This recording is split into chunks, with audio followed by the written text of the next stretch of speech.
ദൈവ തിരുനാമം മഹത്വപ്പെടുമാറാവട്ടെ. വലിയ നോമ്പിൻ്റെ 2025 22 പ്രഭാതത്തിനായിട്ട് ദൈവത്തെ മഹത്വപ്പെടുത്താം. ഈ പ്രഭാതത്തിൽ ദൈവത്തിൻ്റെ കാരുണ്യം ലഭ്യമാകാൻ നാം എന്തു ചെയ്യണം? അതിനെക്കുറിച്ച് യെശയ്യാ പ്രവചനം 30 അധ്യായം 19 20 തിരുവചനങ്ങൾ നമ്മെ പഠിപ്പിക്കുന്നുണ്ട്. ഇവിടെ വചനം ഇപ്രകാരം പറയുന്നു: നിന്റെ വിലാപസ്വരം അവിടുന്ന് കേട്ട് നിന്നോട് കരുണ കാണിക്കും. നമുക്ക് ആ വചനം ഒന്ന് വായിക്കാം. ഇനിമേൽ നീ കരയുകയില്ല,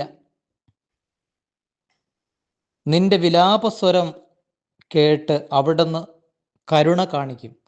ഇപ്പോൾ കാരുണ്യം കിട്ടുവാൻ നെഞ്ചു പൊട്ടി നമ്മൾ അനുതാപത്തിലേക്ക് നമ്മുടെ സ്വരം, ഹൃദയം, മനസ്സ്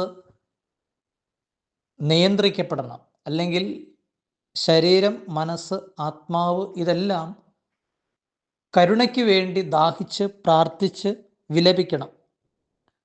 അപ്പോൾ അവിടുന്ന് സ്വരം കേട്ട് നമ്മോട് കാരുണ്യം കാട്ടും.